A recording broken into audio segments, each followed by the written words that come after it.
आज प्रश्नकाल में कांग्रेस के जन घोषणा पत्र, जिसको महामहिम के राज्यपाल के अभिभाषण में, प्रथम अभिभाषण में आत्मसात करने की बात सरकार ने स्वीकार की।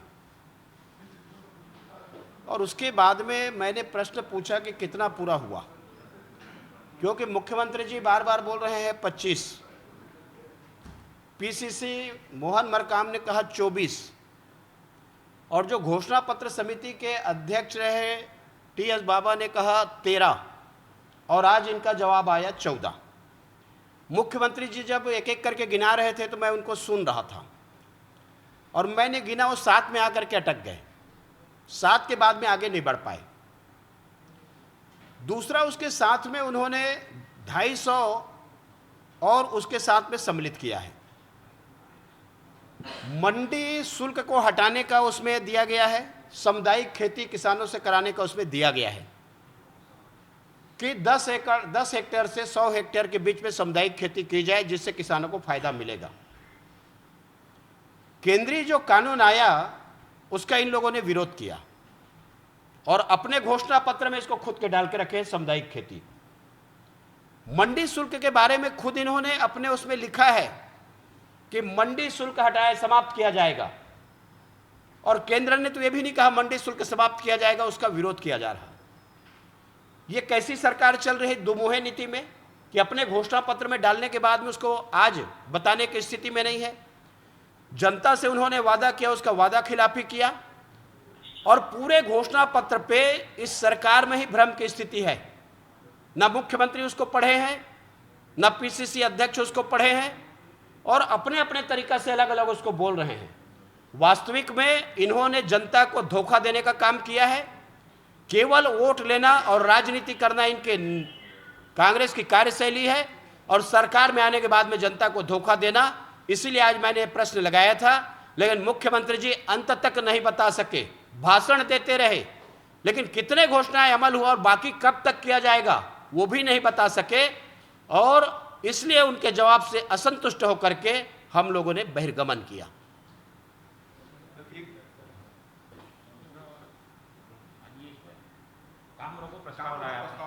आज जो स्थगन प्रस्ताव, हमारा महत्वपूर्ण स्थगन प्रस्ताव, कल विधायक दल के सारे सदस्य बठेना गए थे। पीड़ित परिवार के जो भाई और बहन हैं उनसे हम लोग मिले, उनसे बातचीत किया, और बातचीत करने के बाद में ये निष्कर्ष में आया कि घटना हृदय विदारक है, दिल को दहलाने वाली है, और जिस प्रकार से घटना को अंजाम दिया गया है, हत्या की आत्महत्या, परिस्थिति जन्य जो साक्ष्य है प्राइमा फेसी वो दिख रहा है हत्या का, लेकिन बनाया गया कहानी जो गढ़ने जा रही है वो है आत्महत्या का। और मान लो यदि आत्महत्या ही यदि मान लिया जाए, मुझे लगता है हिंदुस्तान में ऐसा घटना नहीं घटी है कि अनुसूचित जाति के परिवार के जिस प्रकार से पत्नी को, 2 पुत्रियों को मारना, उसके बाद में तार में बांधना, फिर उनका कंडा के ऊपर में लेटाना, सौ रचाना, और उसके बाद में पैरा डाल करके आग लगाना, और उसके बाद में खुद आत्महत्या करना। आखिर ऐसे कौन सी परिस्थितियों का निर्माण हुआ? यह मुख्यमंत्री जी का क्षेत्र है। इतने कौन सी मजबूरियां आई,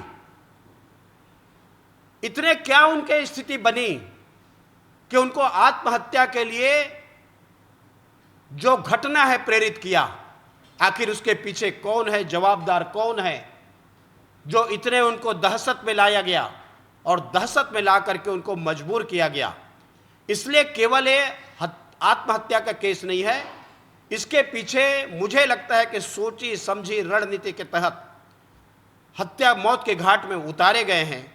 और जिस प्रकार से अनुसूचित जाति के हितों की बात करने वाली सरकार है, यदि मुख्यमंत्री के क्षेत्र में ऐसे 2-2 घटना होए, जहां खुड़मुड़ा की घटना की आज तक गिरफ्तारी नहीं हुई है, आज इसकी गिरफ्तारी नहीं हुई है, सुसाइड नोट की बात करते हैं, परिवार को आज तक दिखाया नहीं गया है, और ऐसे में बहुत रहस्यमयी बातों को जन्म दे रही है, आशंकाएं को जन्म दे रही है।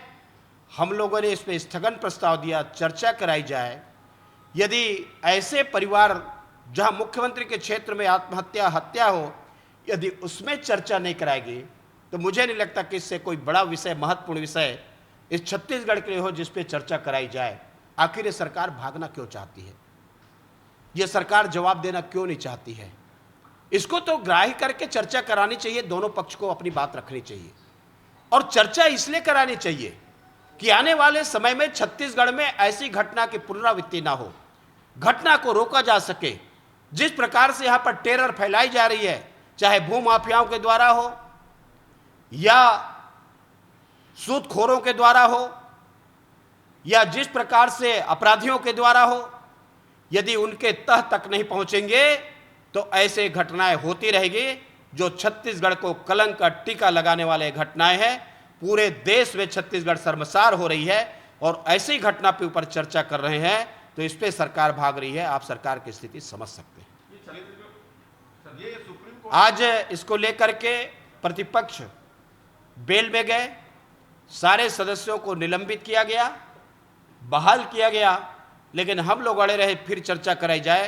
दूसरी बार फिर सबको निलंबित किया गया और निलंबित होने के बाद में हम लोग गांधी जी के शरण में गए। ये सुप्रीम कोर्ट ने एक निर्देश दिया है राज्यों को कि आरक्षण को लेकर अपना